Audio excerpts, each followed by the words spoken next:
Good morning, it's Thursday, March 11th, and this is the Herald Review's podcast, the Daily Chirp. We're excited to bring you a closer look at one of our top stories, events in the community, local history, sports, and more. Today, Fort Huachuca's commander has been promoted to Major General. But first, a quick message from our sponsor.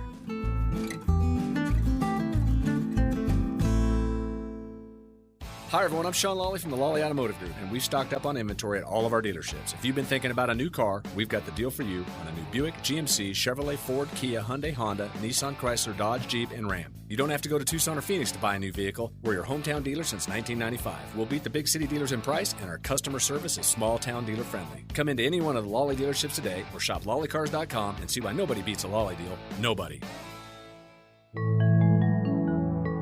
Before we begin, some local history. Fort Bowie was a 19th century outpost of the United States Army located near present-day Willcox. The remaining buildings and site are now protected as the Fort Bowie National Historic Site. Fort Bowie was established by the California Volunteers in 1862 after a series of engagements between the California Column and the Chiricahua Apaches, the most violent of which was the Battle of Apache Pass in 1862. The fort was named in honor of Colonel George Washington Bowie, commander of the 5th Regiment California Volunteer Infantry, who first established the fort. Today's history is brought to you by Benson Hospital. Benson Hospital's comprehensive rehabilitation team strives to get you back on your feet and improve your lifestyle, offering physical, occupational, and speech therapy. For more information, visit bensonhospital.org or call 520-586-2262. Also, the Daily Chirp podcast is giving away 5 Amazon Echo Dots, one every month now through July. You can enter for your chance to win twice a day. Today's code is Irish, and find the other code word in our e-newsletter, The Morning Blend. To enter the sweepstakes, go to myheraldreview.com. Again, today's code word is Irish. Now our feature story. The President of the United States has reposed special trust and confidence in the patriotism, valor, fidelity, and abilities of Anthony R. Hale.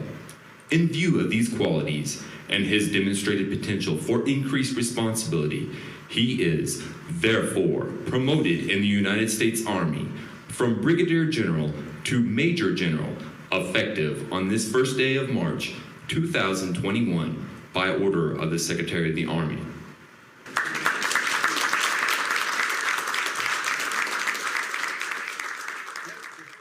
Anthony Hale, the commander of the Army Intelligence Center of Excellence and Fort Huachuca, became a 2-star general on Monday when he was promoted from Brigadier General to Major General. There was a short ceremony that was both virtual and in person. The ceremony, which took place on March 1st, was broadcast live on Facebook and was headed by Army General Austin Scott Miller and retired Army General William Casey Jr.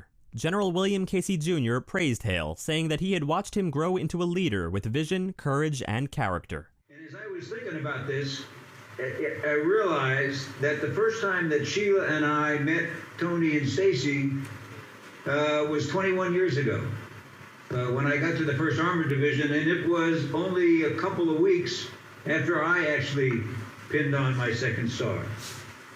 And Tony had been selected by the Division Chief of Staff, Jim Rabin, as the interim aide. Well, it didn't take long for me to figure out that Tony was determined to make that interim permanent. And I saw some of the skills that he would continue to grow and develop as he went forward. But he was focused. He was organized. Oh, man, was he organized. He anticipated well. And he wasn't intimidated by rank. In fact, he treated everybody with dignity and respect, and he made the colonels feel like he was doing them a favor. In fact, they liked him so much that whenever bad news needed to be given to me, they always talked Tony into bringing it in. So after watching him for a while, it turned out to be almost 18 months, as the aide, I knew he was going to go places. Casey also noted that Hale has the vision to see around corners and that he has the character to do the right thing at all times. I watched him grow into a leader with vision, courage, and character. The traits that I believe we need in all our general officers. He has the vision to see around corners, to see things about the future that aren't readily apparent to other people. He has the courage to act with conviction in the face of uncertainty and risk, and he has the character to do the right things in difficult times. That's the kind of leader he has grown into. That's the kind of leader that you have there in the intelligence community, and I know that he will continue to serve you well. Hale took over the command at Fort Huachuca in August 2020 after Lieutenant General Laura Potter was promoted and left for the Pentagon. His last assignment before coming to Fort Huachuca, which he calls the Edge of the Frontier, was as the Director of Intelligence, J-2 U.S. Special Operations Command, MacDill Air Force Base in Tampa. Before we continue, a quick message from our sponsors, Prestige Family Living. Join Prestige Senior Living on March 18th at 1 p.m. Pacific Time for a free fall risk webinar. Our senior fitness expert will provide you with the resources you need to reduce your risk of falling and help you fall-proof your home. Visit prestigecanhelp.com to register today. Next, we'd like to highlight Shaylin Taylor of the Benson Bobcats girls basketball team, brought to you by Apex Network Physical Therapy. Voted Best of Cochise County 2020, Apex Network provides exceptional care to the Sierra Vista and Benson communities. Choose Apex Network for all of your physical therapy needs. To learn more, go to apexnetworkpt.com.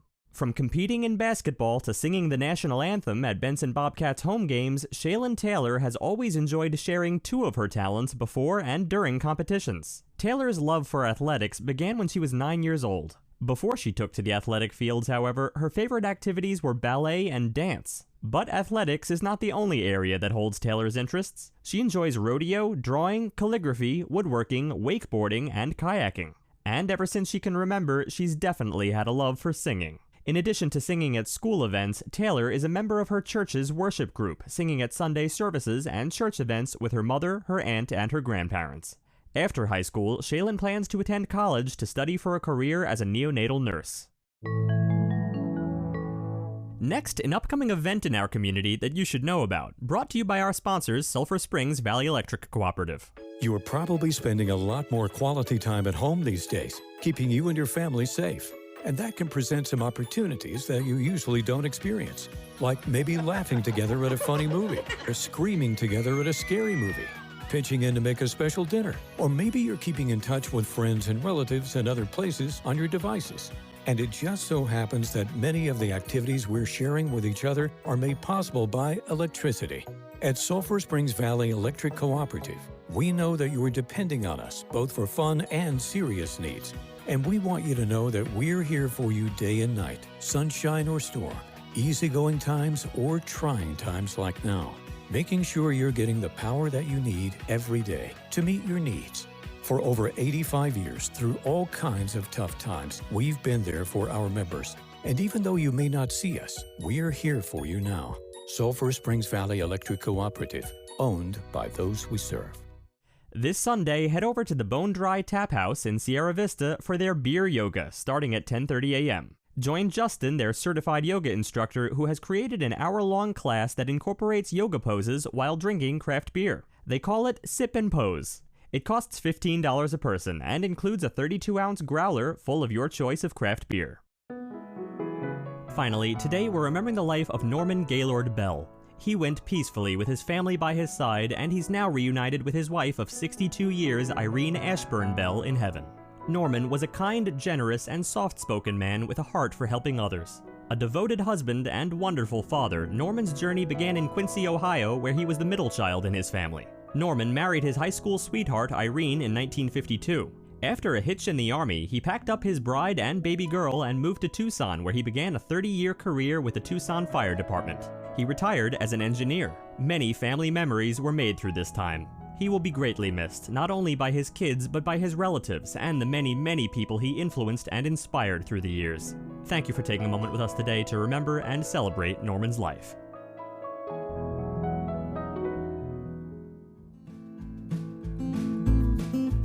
Thanks for tuning in to the Herald Review podcast today. Join us again on Friday. And remember, the Herald Review is here for you with local news you can trust. For more information on any of the stories you heard about today, visit us at myheraldreview.com. Right now, you can become a member starting at just $1.99 per week.